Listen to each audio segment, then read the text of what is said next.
Contrary to popular belief, you can save money living in Chicago. Today I have 3 tips to saving you money in Chicago. Let's start right now. Hi, I'm Anand Dioris, a local realtor, and I absolutely love helping people move and relocate to the wonderful city of Chicago. If you need my assistance moving or relocating, please contact me. My contact information is below in the description, voicemail, text, email. Today's topic, we're gonna save on your wallet.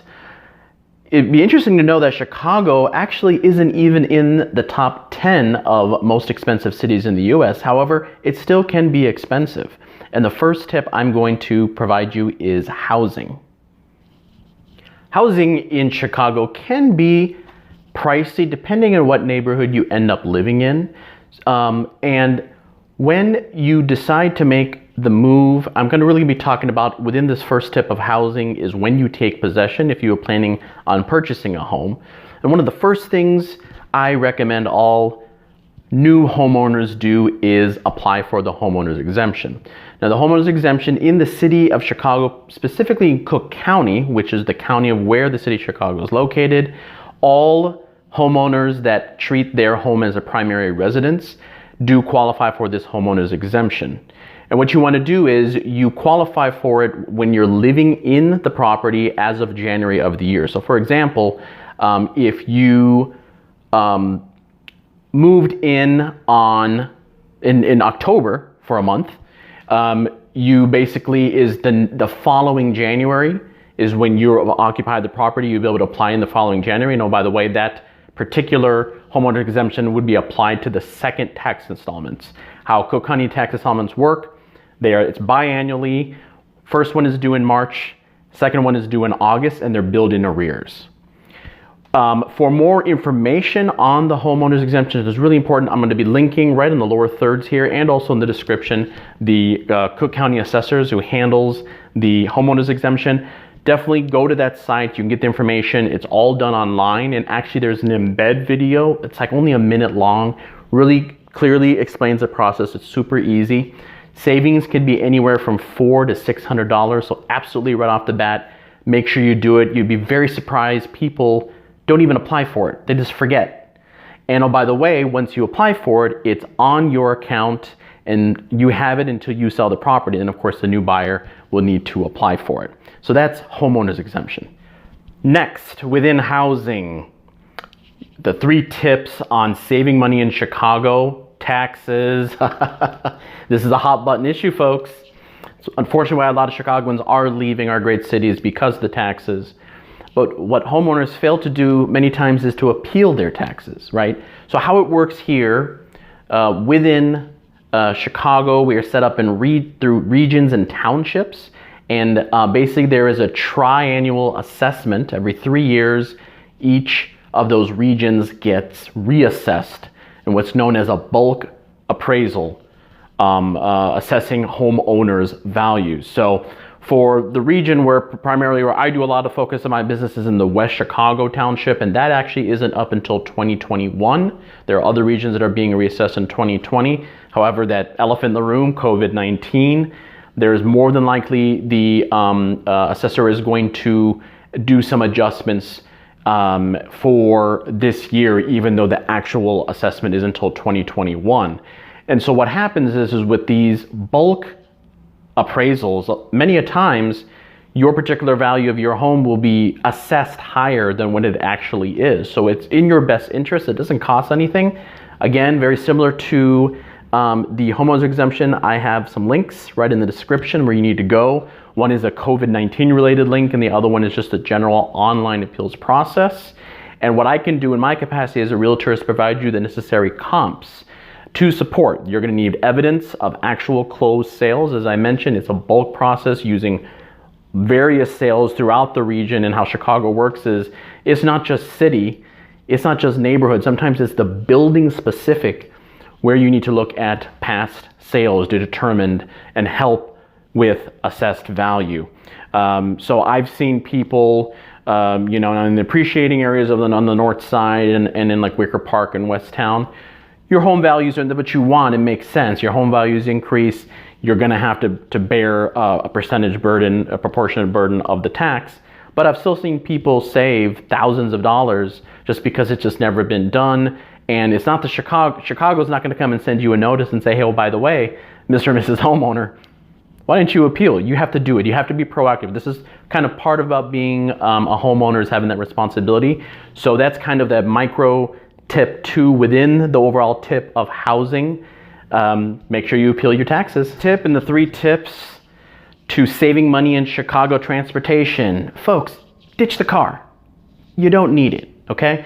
You know, Chicago, what's a wonderful thing about all the neighborhoods of Chicago is you have access within 3 to 4 blocks of bus, bike, or the CTA train, local train. Not the metro, of course, in certain neighborhoods it's there too if you have to head out to the suburbs. But you've got 3 great options there. So why would you have the car? You know, as far as the parking, you know, if you're purchasing in the city, typically, depending on the property, you're going to have a parking option. So that's obviously alleviates some stress. Overnight, your car is good. But if you don't have a parking spot, if you're renting and you got to rely on the street, let's say you have non-standard hours, good luck. And I've explained, if you go right over here, I've got a pretty comprehensive cost of living in Chicago, and actually overall cost of living in Chicago, where I go through 6 expenses. One of them is the car, and I also talk about the parking. And how we have it set up is we have these zones. So you can get the zones and the stickers in the city sticker, but trying to find parking, not everyone has a parking space. And oh, by the way, in the winter times, you're going to notice something really quickly when you become a new Chicagoan. Dibs, it's not a thing. People do it, but it's not a thing. And people will just easily take the chair. They maybe do worse stuff to the chair. Don't do that. So do what you can to get rid of the car. We're talking about hundreds with the insurance, with parking. When you go park on some of the other major streets in front of businesses, Park Chicago app, you have to use it, and you're spending, I mean, I'm spending 4 or 5, if not more, for several hours there if I'm meeting a client or if I'm at a bar. That adds up every single day, you know? So if you can, just ditch the car. Use our wonderful, this is why Chicago is I'm so in love with this city versus other cities or smaller cities where you have to drive everywhere. And I haven't even talked about gas, you know? You don't need it. And a lot of people, even if you're a corporate individual downtown, you can just take the ease of the train. So that's kind of transportation and not really needing that car. This is tip 2. Tip 2. Final tip, food and drink. So depending on where you're coming from, I mean, you may be used to a certain level of cuisine and spending, and if that's part of your budget, to each his own. I'm never going to tell someone how to run their individual budget.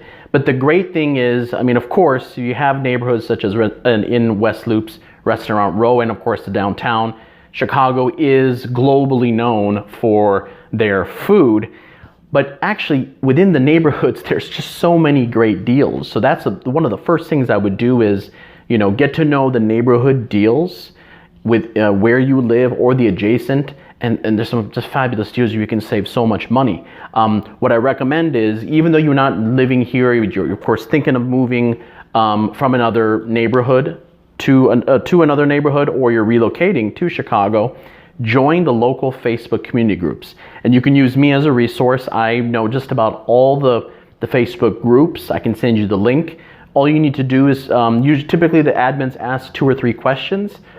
Just mention them, hey, I'm thinking of moving, or I'm probably going to be moving, you know, to this particular neighborhood. Please accept me. And usually, you know, they're not going to give you any problems.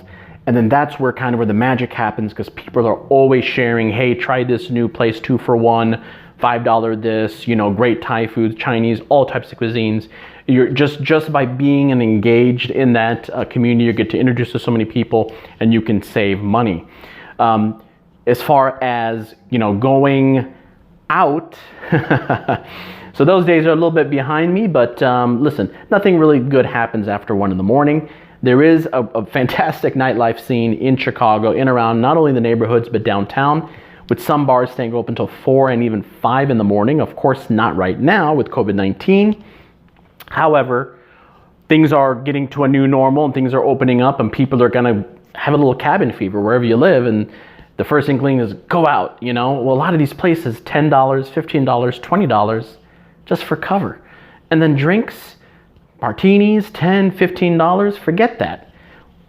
Pro tip, in your neighborhood, befriend the local bartender. That's what I've been doing all these years, and super secret tip, you know, make sure you tip them well, and they will in turn treat you well. And on top of that, a lot of those bars, they have elevated food, sometimes on par with some of those top cuisine places, so you can get a double whammy there. And particularly now with COVID-19, a lot of struggling people. I mean, listen, I'm actually, today or tomorrow, I'm gonna be ordering from a Furlonged chef's page where I'm getting chef-driven pastas for $10, $15.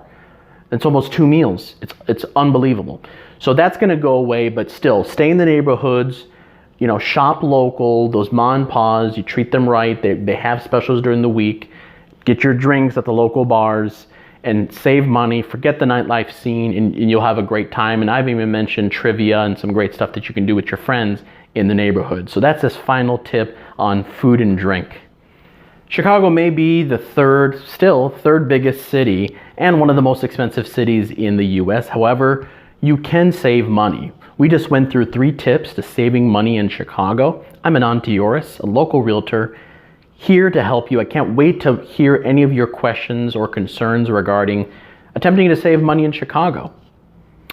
Before you go, make sure you check out my cost of living in Chicago video or my buying in Chicago video right here. Enjoy the rest of your day.